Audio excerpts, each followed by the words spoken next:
52 yards should be just a nice, comfortable 9-iron for him. They're going to go nuts when he hits this thing.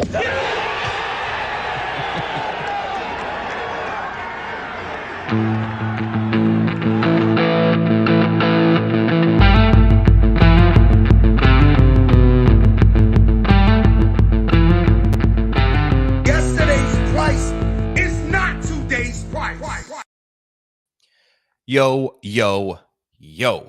Welcome in, golf fans. This is the once again broadcasting live Preferred Lines podcast over on YouTube at the Preferred Lines channel. Also streaming right now on Twitter. We got an incredible show lined up tonight. Got a great guest, and I'm just excited to, talk more about life and golf and just go kind of off topic and on rants with, and then we'll get into the board for the Wyndham Championship.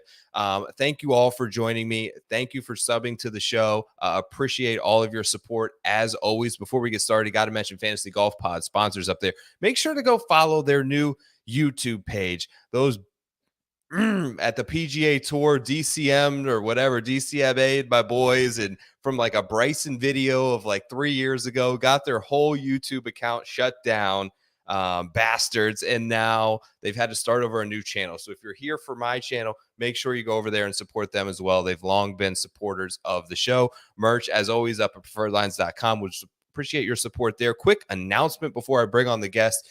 This will be the final episode that I'm going to stream live on Twitter. So if you're here joining us on Twitter, would appreciate if you go over to YouTube at Preferred Lines is the channel.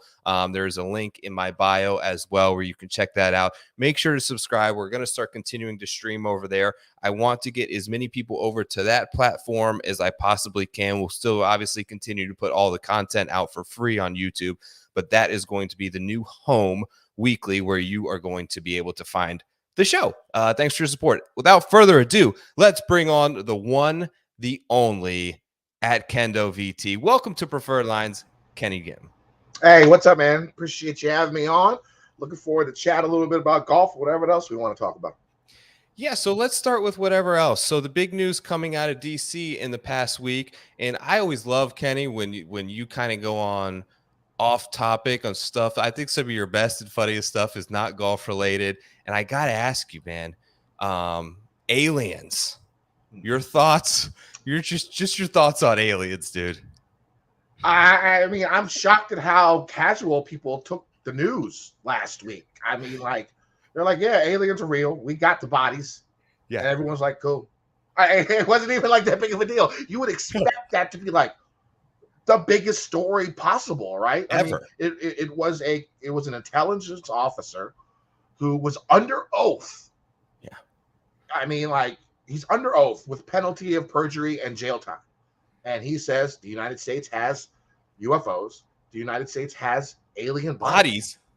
The bodies is what got me. You know what I'm saying? The bodies is what got me. So, you're saying, like, fucking Independence Day was the truth? Like, they got them stored away somewhere. I mean, will these aliens come looking for their boys? Like, what's the deal about that? My boys get stranded on a planet. I'm going to try and come save them. I'm a little worried about that. Yeah. Yeah, it's weird. So I think the only story that I can imagine, like when we're like, there were like two great mysteries of the world, like forever. It was like, is there life on other planets, and is there an afterlife? Like, is there heaven? The only bigger story than this could possibly be that there's like definitive proof that there's a heaven and a hell, and they exist and they're real and we know about it. It was just wild stuff. I wonder if they're just like, if they're just sort of like coming here with bad intentions, or they're just like so far advanced, they're just checking in on like what these idiot earthlings are like up to, just keeping a pulse from a distance. I mean, more than likely, if they can come to our planet, their intelligence is going to be a lot more than ours. So they're just probably like, binge watching reality TV. Like, all right, let's see what's going on Earth. Click the channel. You watch Rick and Morty. They got the streams from all the different galaxies. I mean, maybe that's what they're doing. I don't know. I mean, like, they're coming down here, testing the water, seeing stuff out. They've probably been here before, like, we were around. I mean, like, yeah, I don't know. Like, if they have enough technology to be able to come here from wherever the fuck planet they're coming from, they're probably old. Yes, they've probably been here before for a while. Yeah, they're probably living totally different. They probably, like my wife was saying, she's like, I want, like, they're probably so far advanced they don't sleep. They're just like, look at these idiots down here. But yeah, moving on to sort of the big news in the golf world. Well, I guess not the big news, but like everyone's sort of got opinions on Justin Thomas right now. What's going on in the world of JT and falling off the cliff? I put out there on Twitter. So he's talked in like April, May about like this drastic change in his diet and how he cut out like gluten and dairy and like basically is barely even eating meat and won't touch pizza or like nothing. And as someone who like was kind of forced into changing their diet up quite a bit, do you think I may be on to something there? I just don't know. Like an athlete, I guess it's different scenarios, but an athlete in their prime changing up their diet for like like health reasons when they're still very healthy is a skeptical move that I feel like rarely works out. I mean, it worked for Keegan, right? I mean, didn't Keegan go through the same thing and he changed his diet and he's had a couple of wins in the past year and a half. I think it's more stuff going on at home. I mean, he just got married. His wife is pregnant. That type of thought, golf is, I mean, like Patrick Harrington had a thing, like I think he was talking about, or maybe it was Bernard Longer. It was one of those old guys. They were talking in the interview about how there's like 10, 15, 20,000 guys that have the same skill level as the guys that play on tour, right? The reason why they're not on tour is the mental aspect of the game. They don't have it mentally because golf is like, it's a repetition sport. You do the same thing over and over and over again. Your body mechanics get used to it. You swing 1,000 times a day. That's what you're going to be used to. Your body mechanics know what's happening, and it feels comfortable most of the time. The thing that the difference between people is going to be in their heads. And so I think there's something's wrong with mentally with JT. I don't think it's physical. I don't think it's his swing. I don't think it's something that's changed in his lifestyle that causes him to not be as mentally strong as he once was. I mean, but this happens to all golfers. They all go through lulls. And a lot of the times I would say 95% of the time it's mental. I mean, it's not like skill just goes away. I mean, it's not like the way they swing just goes away. So it's a mental aspect. So something's wrong in JT's head. And the first two things that I could think of is, newlywed and his wife is pregnant. And he has more thoughts outside of golf than he's ever had in his life, and trying to manufacture and cradle all those thoughts, and be able to compartmentalize when you're on the golf course. Maybe that's tough for him.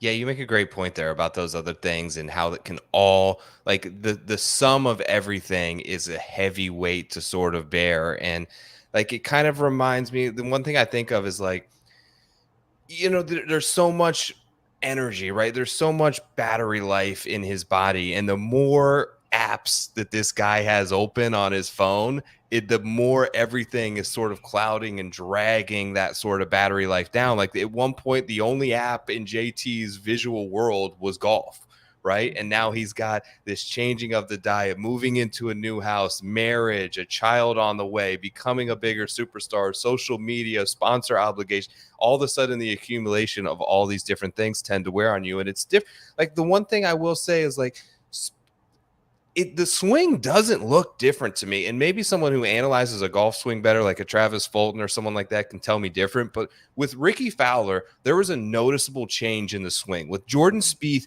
like everyone was pointing to like, okay, at the top, he used to be here and now the swing is here. Like it's out of whack. With both of those guys, it was clearly out of whack. For him, everything looks the same. Everything's on plane. He pulls off great shots. He's not putting well, but he's never done that. So it has to be all something that's going on inside the workings of the brain there.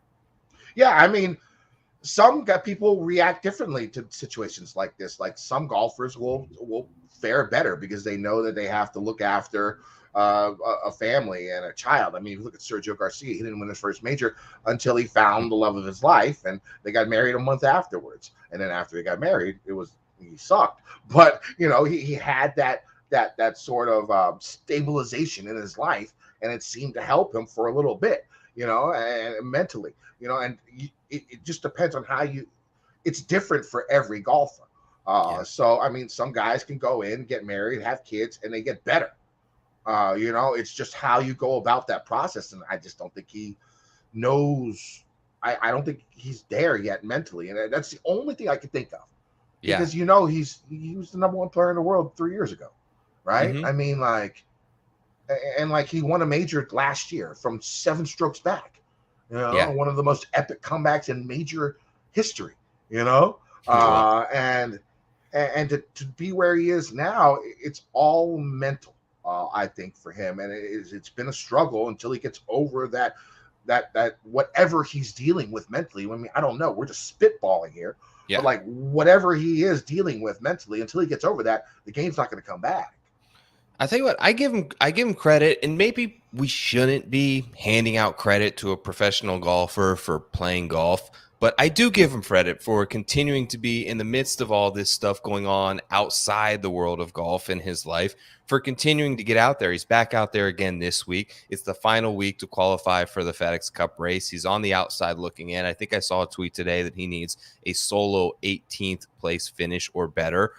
This year, speaking of the FedEx Cup, we obviously get this adjustment period where it goes from a full field first event straight to 70, right? The top 70 make it next week. There are some weird, I don't know if you had a chance to look at the standings today, but some things don't really add up to me from an eyeball test perspective. I'm looking at Shane Lowry is at 76, but Patrick Rogers is 38, right? Hideki's at 56, but Seamus Power is at 28. As Seamus Power had, so the system in a whole, it's all about money, right? Isn't it dollars? No, it's a point system based on wins. And I think there's what I think the biggest gripe for me is, and I think probably some of the players like Shane Lowry and JT, is that the points aren't staggered in a way that is relative to field strength quite enough. So if you finish 14th at an elevated event, it's not worth, weighted that much more than finishing 14th at a swing season event coming in a couple of weeks, which is where someone like Power or Rogers was able to stack those points. Is the system, if it's not really working for players, if it's not really understandable and digestible for fans, is it something that this whole FedEx Cup thing, in your opinion, should just be blown up, or is there a real value to it moving forward to these next 3 weeks? I mean, a lot of the times it comes down to, how many times you go out and play. I mean, you look at Shane Lowry, he's played 20 times. There's golfers who've played 18, 19, 20 times that are on the bubble. Adam Scott, how many times has he played this year? 15, maybe 16 times. And you got guys out here playing 37 weeks out of 44. Eric Cole. Yeah. You know what I'm saying? Literally playing every week till he dies. And, and that's how he's making his points. So, I mean, based on what we have in front of us, you have to make a decision. Are you going to play all these events and make it to the FedEx Cup, or are you going to rely on high finishes and lower your total event total? And the guys who are normally on top of their game, you tend to play less events. So that means you have to step up and play well in those events. If you don't, if you only have 1 or 2 top 10s in those 16, 20 events that you've played, that's not going to be enough. If you miss a couple of those cuts, that's not going to be enough. With guys playing 30 weeks, if guys are playing, 30% more than some of these guys, and that's why they're in, because it's all a point total. You accrue points. You're allowed to play every single week on the PGA Tour if you want, and it's the decisions that they made. Now, the big thing is, we're talking about JT. You got to get in that top 50. Really to make that designated events next year. And that's the big thing. And, guys who play 34 events, they got a better chance. I mean, that's just the way it's going to go. I mean, that's the way the system is now. Should it change? I don't know. Are you going to give people who play 30, 35 times a year a disadvantage somehow for playing more? I don't think you could do that. So I don't see how that happens. I mean, really, the only people we're talking about here are probably Adam Scott, JT, Lowry, who are the big names outside that are elite level golfers that are outside the top 70. Everyone else did their job. They had enough top 10s. They had enough top wins where they only played. I mean, some guys have played only 17 events, and they've done enough. If you're going to go in that route, you better do well in those events you're playing in, or you're going to be left the fuck out because there's hungry ass golfers out here playing 30 to 35 weeks a year. Yeah, you're 100% right. And I feel like I've never liked this iteration of a playoff system for the PGA Tour. I think the Tour Championship sucks. I think the method of accruing FedEx Cup points, whether it's something like what happened to Will Zalatoris or most recently Akshay Bhatia, or these guys, just the way that the point system, it's not digestible for fans. And I wonder, and the reason I think that we're in for a complete overhaul is I think the way to sort of fix the playoffs, one, I've always been an advocate of some sort of a match play system for the finish, but it'll be interesting with the merger, right? Because I don't know if you saw, it's like right before we hopped on here, I saw a thing from John Rahm where he finally made some comments about the whole merger and basically said, like, it was a shock to me how we were so divided and now they want us to come together. And he was like, I don't think live players have any interest in playing PGA Tour events. I don't think they do either. I think he's right about that. And they're not going to want to play live events. But the way to like get some interest up and get some eyeballs on a playoff system would be to have a way for like the top 5 live guys to somehow get in this 3-week series, and they go head to head for like 3 straight weeks for an ultimate like world golf champion is crowned in the end of it through match play. And you can get like a Brooks versus Rory head to head, which is, I think, would be like a great way for them to like capitalize on some of like all the media narratives that have been going on and just get some attention on the sport, which I think it was something that I would sort of love to see and have a few of those guys slip into this thing next year. I think a match play system can create more stars too. You go to the Tour Championship at the top 32 and do a 16 bracket, Sweet 16 type bracket, single elimination. You're going to get some huge upsets and some guys who you never thought would be Tour champion to be Tour champion. And you know what, golf, who are the superstars in golf now? Rory, Tiger, but Tiger don't play. Rory, Spieth, Rahm, Scheffler. Spieth ain't even that good anymore. He hasn't been. So it's Rahm, Rory, and Scheffler. Those are the superstars. That's not enough. Right. You know what I'm saying? You have to be able to grow the stars. And so the thing about the Tour Championship is the same guys are playing every year. And at least the top 10, top 15. You get the bottom 15, you get some new heads. And to get those guys to the stardom, they have to beat a Rory. What if a guy goes in and beats a Rory, a Rahm, and Scheffler in 3 rounds? He instant stardom, right? Yeah. He becomes one of the biggest names in golf, and he wins 15 million, 20 million, whatever they win. I think that's a great idea to go match play for the tournament for the Tour Championship. Yeah, I think what they're worried about is like obviously you get a 32 seed that beats Rory in the first round, but I don't think they should be that worried about it. Rory's better; he should win in that format. And maybe if you're so worried about it, maybe have the higher seed, like I don't know, maybe have the like handicap, like the higher seed just starts the match 1 up, right? You're 1 up or you're 2 up. Yeah. If you're the number 1 seed, you start 2 up, and the 32 seed has got to chase him down. You know what I'm saying? Or you get the pick. Yeah. The top 6, like the top 16, you get a draft, snake draft. The top 16, number 1 goes first. He gets to pick who he plays.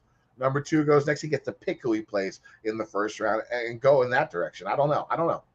It'd be cool. So before we talk about Wyndham, Ryder Cup coming up, the odds have shifted, and I'm curious your thoughts on this. So the USA about a month ago was like minus 200, minus 220 in some spots. I looked today, they're down to minus 150. And there have been a lot of people that I respect, DB from Tour Junkies and Feinberg and others that have just come out and been like, I've already got bets in on Team Europe. I already have bets in on Team Europe. You have a bet in? Yeah.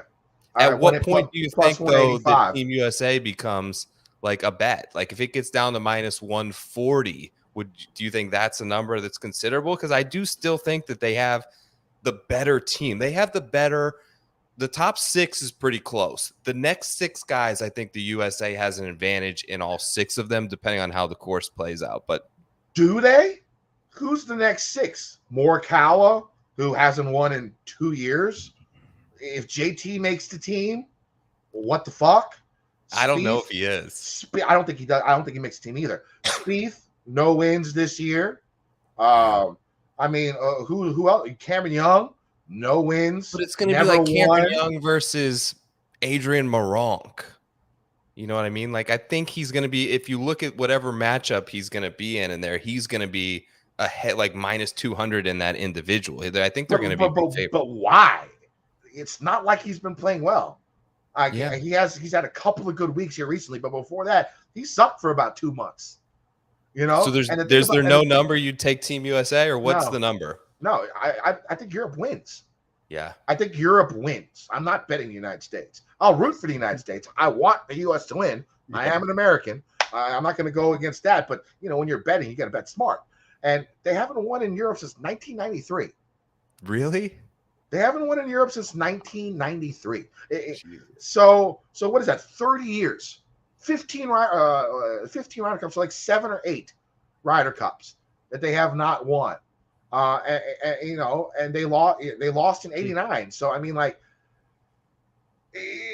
and the way they're smart, the way they pick the course, it's going to depend on Luke Donald and who he picks in those last few. Aaron Rye should make the team. I mean, if we're talking about that, if they're going to tighten everything up in Italy, make the fairways tight, make the rough super long, and make it difficult to go out there for the Americans who, you know, driving accuracy is not their thing for the majority of the team. They're just going to pound it out there and rely on their iron game. Well, if you're hitting out a 4.5-inch rough, you're going to lose. Yeah. I mean, you're just going to lose. You know, I mean, they can set up the course any way they want. Yeah. And it's what makes the Ryder Cup so cool and interesting. It's like no other sport. You don't go to the World Cup in soccer and like get to create your own soccer field. You don't get to, like, the USA basketball in the Olympics is so great, but like all of a sudden Argentina wants to play half court for a game. You know what I mean?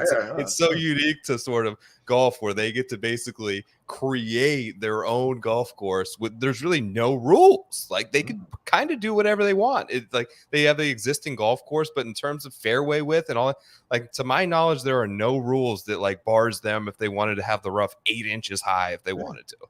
I mean, with analytics and everything nowadays, I mean, these teams should be looking at that. I mean, if you have a home game in the Ryder Cup, you look at the analytics, you look at the data of your opponents, see where their major weaknesses are, and cater the course to those, you know, so those weaknesses are, you know, involved. They're a big deal. It's going to happen. And the Europeans aren't dumb. That's the way they've made these courses year in and year out, every time they have a home match on the Ryder Cup. There's no more DJ. I mean, Koepka might not even make the team. I mean, so you're losing those live guys. You're losing DJ. You're losing Koepka. You're losing. I don't even think if Koepka's out of the top 6, I don't think he makes the team. Why? Like, you think it's a personal thing for Zach Johnson? I think it's Zach Johnson. They're gonna go. This is just an opinion.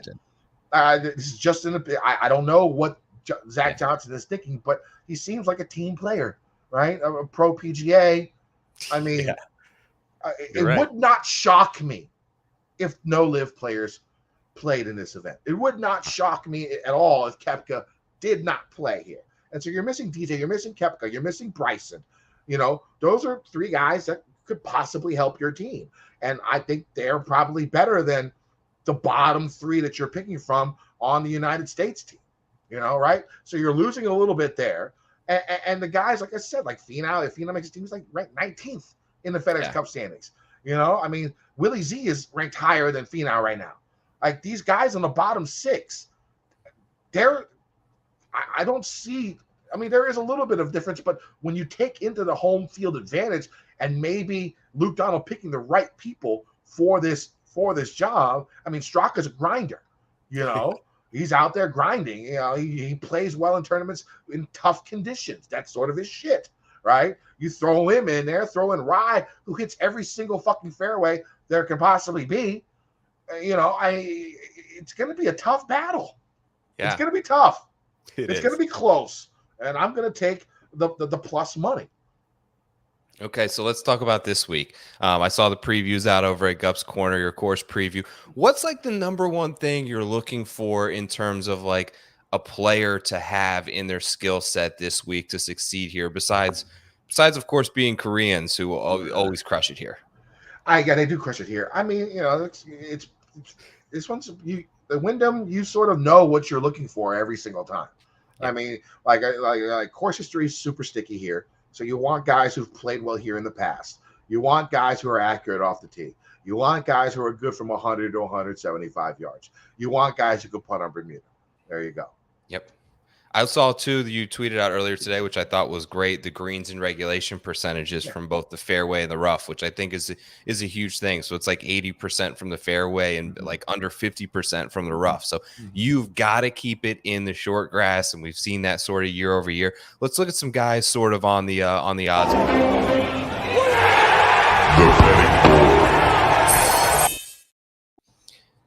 All right, favorite now. Ooh, let me scroll up a little bit. Favorite now is Hideki Matsuyama, who is still 20-1. So that is the best number available. No one inside that number, which is an unusual week. I can't tell if the books sort of know something is up this week, or they just weren't quite sure what to do and wanted to throw us some good numbers. But some attractive prices if you like these guys. Hideki's been playing great. Henley's 20-1. Sung Jae is 20-1. Siwoo Kim 22-1. Sam Burns 25.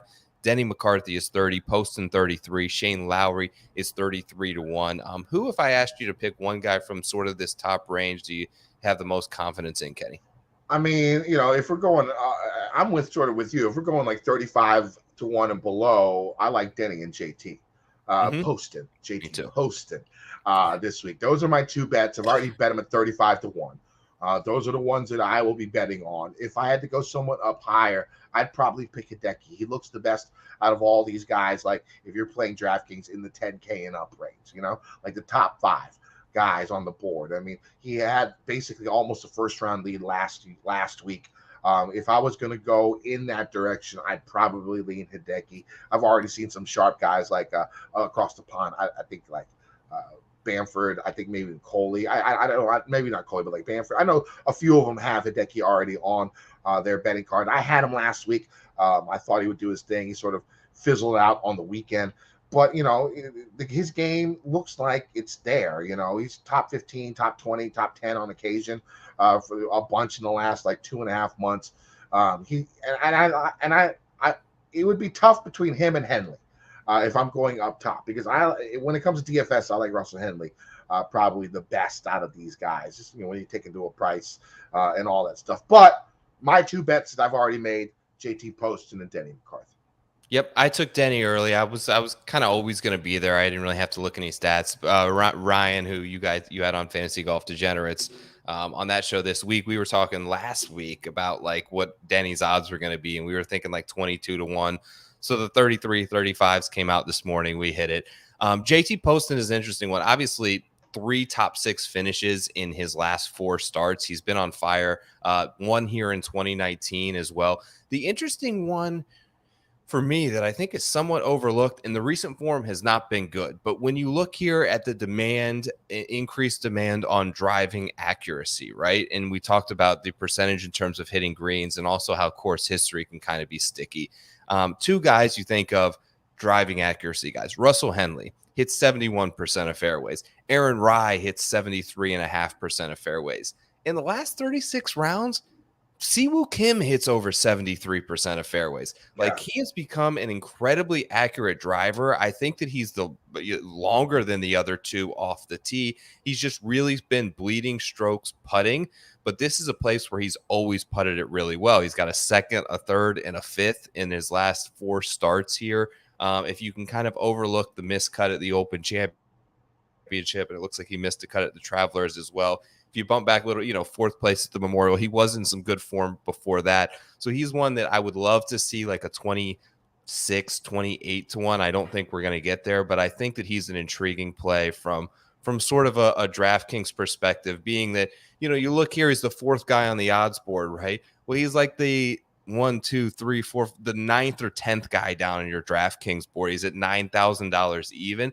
I think that if you want to play like an upside high-end guy, you could almost start a lineup potentially with Siwoo and have just a ton of dollars. We talked about strategies with Pat a few weeks ago, but I kind of like that and going as far down with the first guy as I can, and I still feel like I can hold some win equity. It just gives you so much more room with the next group of guys on your roster. I mean, Siwoo is one of my cash game cornerstones in DFS, so he's in the lineup already. So he's one of my guys. I'm actually starting. I'm doing exactly what you're talking about. I'm starting my lineup, my cash lineup, when for all my double ups. I play like $200 worth of double ups. And to do that, I use one lineup for it. So I have Siwoo, I have JT Poston, and JT Poston is my highest price guy at 9,200. So it makes it a lot easier. Yeah. To build Moving down right past Shane Lowry. Obviously, Justin Thomas is here at 35-1. Aaron Rye, who we spoke about, at 40. Adam Scott at 40-1. Smalley's 40. Keith Mitchell's at 40. Actually, Keith Mitchell withdrew. I did see that. Ludwig's here at 40. Yeager, Cam Davis, Benyon are at 45-1. Then we start to get to this 50-1 range with like Hadwin and Kirk. Anyone in this sort of middle range that has your attention? I mean, 40-1 is not the best number for Smalley. I've seen like 60 earlier this morning, and I probably should have jumped on that. But I like Alex Smalley. When it comes down to it, his iron game has been really, really strong here, especially here recently. I like the way he's been playing. He's had a couple of finishes here, like the 29th and 13th. Prior to his miscut at the Scottish, he had a couple of top 10s in like 3 previous events. I sort of like him. I don't like that number. But if you can get him at anything better than maybe like 50-1 or better, I might wait for that so you can't get a boost.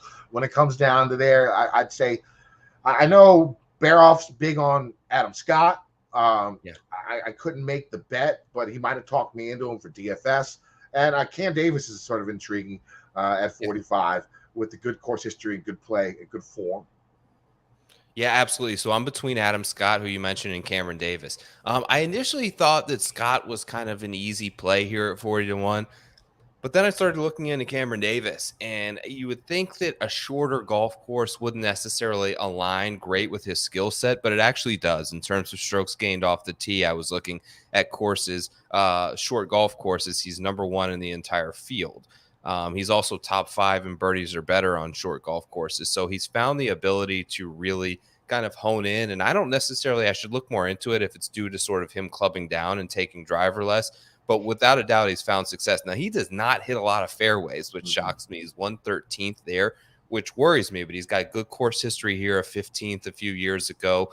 A nice finish last week at the 3M where I think that he let a little bit bleed late, but he made a very early run in that sort of final round to at one point get himself inside the top 4, right sort of on that fringe line of getting in next week to the St. Jude as well. So he knows he needs another good performance, and a guy that I had really high expectations for him this year, and he had the illness and he just sort of did not deliver on many of those expectations that I had, but I still think there's some time and some juice left to squeeze. And I think that ultimately he might be the play, but by Wednesday, I'll have the card out and I'm going to make a decision here between Davis and Scott. Yeah. I mean, it sounds good. I mean, I really wasn't thinking about it. It's got too much, like I said, until Baroff, just to record the pod with Baroff this week. But Cam's sort of been on my mind. I've already basically, I don't think I'm going to go anybody. I've done like JT and Denny and then a bunch of bombs. I think my card is good. I might add one more. We'll see who it is. But I'm not sure yet. Yeah, tell me about a few of the bombs. Give me a name or two that you like. I mean, I sort of like. If we're going deep here, I like Dylan Wu at like 125-1. That's somebody, after a really good performance last week, like when you look at the stats, they just seem to stick out for me, especially for a guy who's, 125-1. I took the 8 places each way. But his iron game is strong. He putts well, really good from 400 to 450 yards. The par 4s, there's 8 of those this week at Sedgefield. I think he had top 10 last week. He's one that sort of caught my eye. Doc Redman's going to be popular. Going to be a North Carolina boy, went to Clemson, 125-1 that you can get to. If you're going even farther, I sort of like Max McGreevy, 400-1. 8 places each way is the way I took the bet. He came in 5th last week, played decent last week, or 5th last year, top 30 last week, or maybe he might have fallen out of the top 30. I'm trying to remember. It's either top 30 or he made the cut. I don't have it in front of me. But, just because if I remember, he might be a local guy. Not sure. Don't quote me on that. Yeah, a few that I like in two ones that stuck out pretty easy that I think are going to be pretty popular. But you look at guys like in this long shot odds range, and there are two players really that are gaining over a stroke per round over their last 36 rounds, and one of them is Eric Cole. So I think that he's going to be popular. I think the 66s are a very fair number on Cole, given how he's like I had him last week, and he was on route to a missed cut and a trunk slam, and somehow turned it around and managed to top 30 at the 3M. So he's been finding a way. The other interesting one to me is Adam Schenk, and I think there are 90 to 1s available. So he's another guy that I bet. And then I thought a little bit about, what do you think about Batia this week? I know that I believe he makes North Carolina home right now. He plays a lot of golf there. Kind of has a little bit of a motivation, maybe a chip on his shoulder. The win is not going to show up in a lot of stat models that you may be looking at if you're not pulling stats from that, sort of awkward off-field event with the weird scoring. But I just think that his skill set is really good, and if he can putt it well, it's an intriguing number. I'm just a fan of his game. I like the way he plays. He sort of goes for the gusto a lot. I like him a lot. And like you said, he's motivated. I mean, he's pissed off that stupid ass rule, so he can't get into the playoffs. I've heard rumors that he's been talking to Liv. Rumors, who knows? That he's been talking to Liv. I mean, that's how angry he was that he wasn't on there. Maybe he just wants to stick it in their face, get this W, get in the tournament, do his thing, and then sign the contract for Liv for next year. I don't know. Yeah. We'll see. The other super long shot that I like is Sam Bennett, and he's 175 to 1, and he's had a couple of sort of hit and miss tournaments, but Sam Bennett's strength is hitting fairways. The thing that I keep coming back to with him is I love the talent and the upside of Ludwig. I think that from a skill set standpoint, Ludwig is on another planet than Sam Bennett. But from what they've earned, what they've gotten out of their careers thus far, as both being basically in their sort of rookie year, Sam Bennett's accomplished more. He's got more notches under his belt. He played in the Masters in a round with John Rahm and Brooks Koepka. He played in the U.S. Open with Scotty Scheffler. Like, this guy has made some runs. He had a decent week. I want to say maybe at the Travelers a few weeks ago, but I just think that he's been able to stack some good tournaments together and have that sort of edge and experience. And while I think that they're vastly different players skill-wise and maybe in 5 years, right now for someone like Ludwig to be 35 to 40 to 1 and Sam Bennett to be like 5x that number on the betting price, I think that with all the hype on Aberg, I think that you're getting better value for your dollar on a lesser known guy like Bennett, especially if you want to go chase like a top 20 or top 40 bet. Yeah, I mean, top 20, top 40 works for me for those guys. I mean, these guys are going to be the next batch of superstars. We'll see how it goes.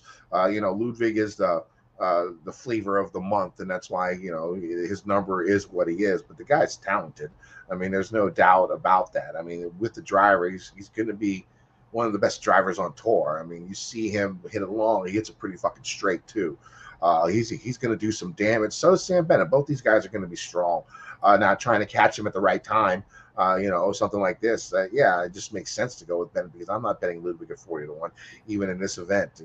He's played like 6 pro tournaments. Could he win? Of course he could. The guy's massive talented. But I'd rather just take the 5 times points, and go with Sam. I like the way you think. I'm not going to bet him. I'm not the biggest fan of him at this course, but I think for the talent level there, he's someone to keep an eye on if he's going to be continuing in the triple digit to 1 range.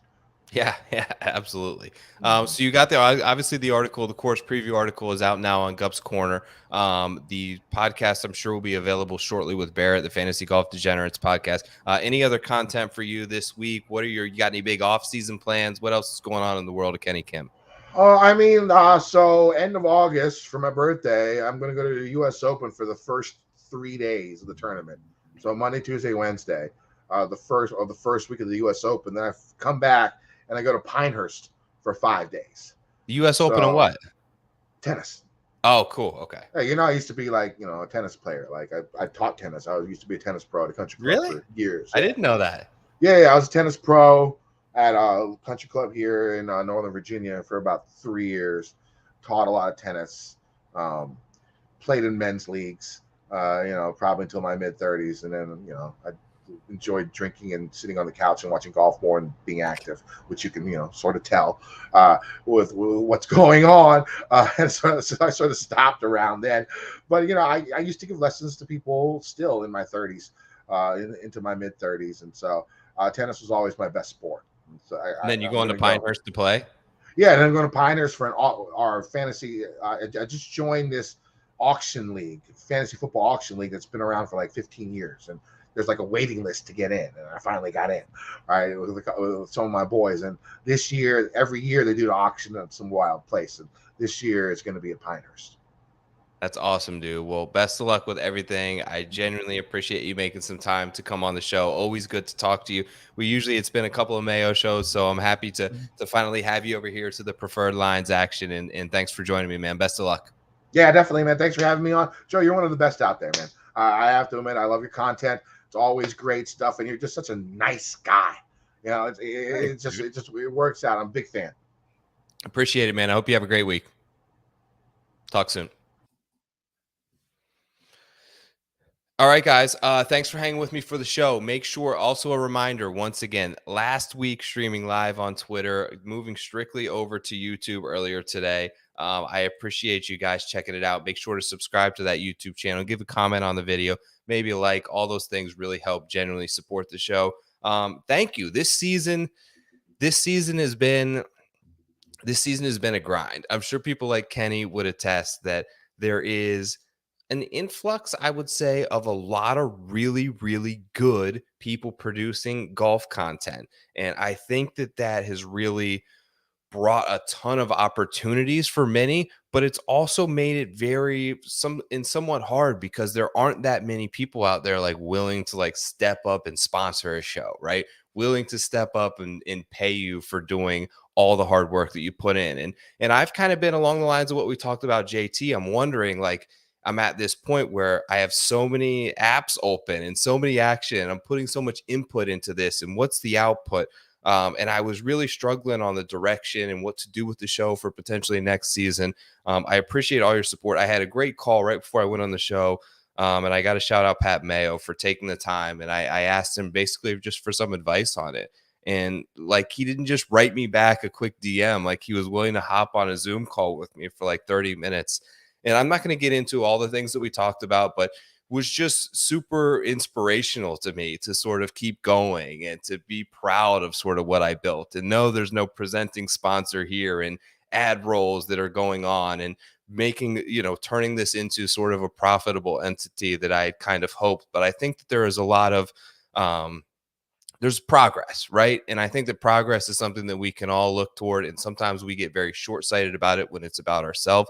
But to have someone that we genuinely look up to and is someone that is up there sort of on a pedestal and that you admire and that you appreciate and that you hold in a very high regard, tell you to just keep going, I think is inspirational. So that was extremely helpful to me. If I can be that to anyone out there, whether it's golf related, whether it's content related, whether it's life, I'd be happy to. I get a ton of joy out of sort of passing on what I can. And I try to be a good person, like Kenny mentioned. I try to be a good father. I try to be a good employee. And I just try to make good content for this show as well. And a lot of these things are a lot to carry on a week-to-week basis. And it gets hard to come home from work at 6 o'clock to cook dinner, to get the kids down, to rush to do a show 3 nights a week.